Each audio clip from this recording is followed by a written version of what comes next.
আসসালামু আলাইকুম। আজ আমি বানাবো চুষি পিঠা সুজি দিয়ে মজাদার তুলতুলে চুষি পিঠা বানাবো। আমি তার জন্য এখানে এক বাটি সুজি নিয়েছি। এক বাটি সুজি আমি ভাজবো। চলুন দেখাই। সুজিটা আমি এখানে দিয়ে দিলাম, ভালো করে ভেজে নেব।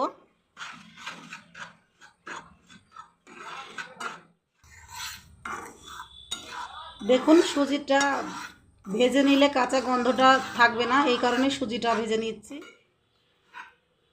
সুজিটা ভেজে নেওয়া হয়ে গেছে। এখানে আমি এক বাটি সুজির জন্য 2 বাটি গরুর দুধ দিয়ে দেব।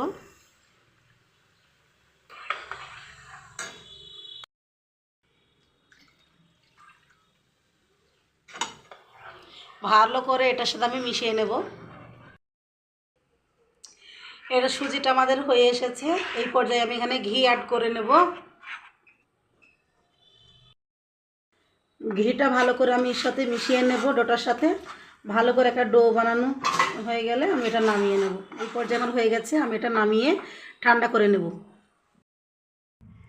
এটা গরম অবস্থাতে এইভাবে আমি সেনে নেব। সানলে যে দানা ভাবটা থাকে সে দানা ভাবটা থাকবে না। এইভাবে আমি প্রত্যেকটাই আমি সেনে নেব ভালো করে। দেখুন আমাদের আটাটা ভালো করে সেনে নেওয়া হয়ে গেছে। আর আমি এই পর্যায়ে অল্প করে নেব, নিয়ে আমি ডোটা ভালো করে আমি বানিয়ে নেব।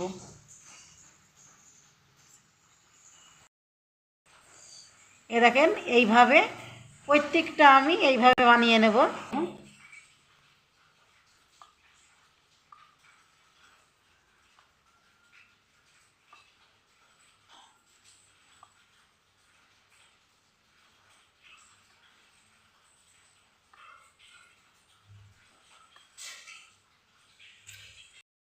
এইভাবে একইভাবে সবগুলো বানিয়ে নেব।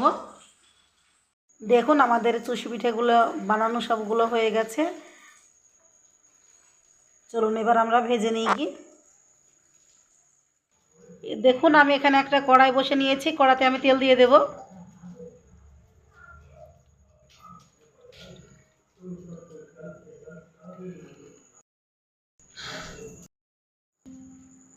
দেখুন তেলটা আমাদের তেতে গেছে। এবার আমি একটা চুষি পিঠা দিয়ে দেখাবো। দেওয়ার সাথে সাথে ভেসে উঠেছে, দেখতেই পারলেন আপনারা। এবার আমি সবগুলো একে একে দিয়ে দেব।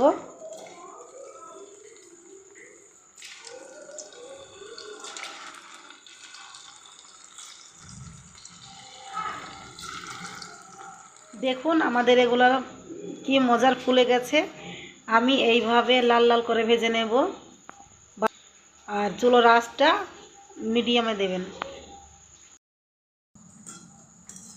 দেখুন আমাদের চুষি পিঠাগুলো ভেজে নেওয়া হয়ে গেছে লাল লাল করে। এইরকমভাবে সব লাল লাল করে আমি ভেজে নেব। এইভাবে ভেজে নিয়ে আমি সব নামিয়ে নেব।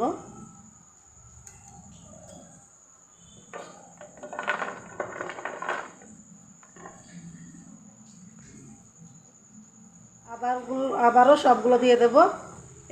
এইভাবে আমি বাকি সবগুলো ভেজে নেব। আমি সবগুলো দিয়ে দিয়েছি। এবার আমি দেখুন আমাদের সবগুলো এইভাবে সব ভেজে নিয়েছি। সবগুলো আমাদের ভেজে নেওয়া হয়ে গেছে। এই যে কতটা সুন্দরভাবে হয়েছে দেখুন। চলুন আমরা চিনির রসটা এবার বানিয়ে নিই। দেখুন আমি একটা এখানে কড়াই বসে নিয়েছি। এই কড়াইতে আমি দিয়ে দেব চিনি। আমি এখানে এক বাটি চিনির জন্য এখানে আমি 2 বাটি জল দিয়ে দেব।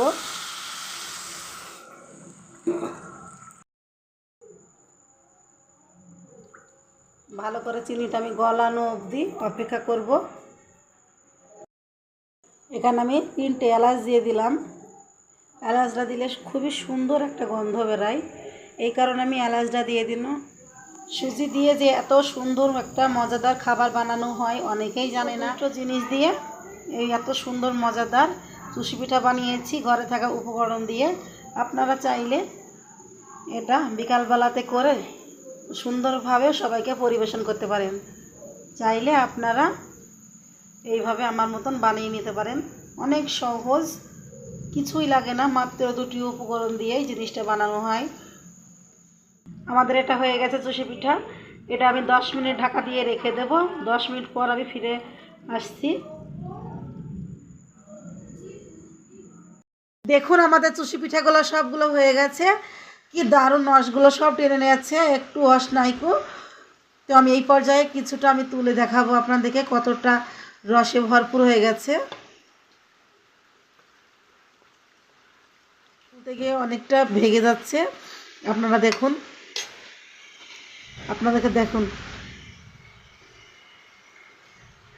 সুজি দিয়ে যে এত মজাদার খাবার বানানো যায়, একবার না বানাইলে আপনারা বুঝতে পারবেন না, এতটা সুন্দর হয়েছে। আপনারা একবার হইলে বাড়িতে বানিয়ে দেখবেন, এত সুন্দর যে দুইটি উপকরণ দিয়ে সুজি দিয়ে এইভাবে যে চুষি পিঠা বানানো যায়, আপনারা না বানালে বুঝতে পারবেন না কতটা সুন্দর খেতে। বিসমিল্লাহ, মাশাআল্লাহ, দারুণ হয়েছে।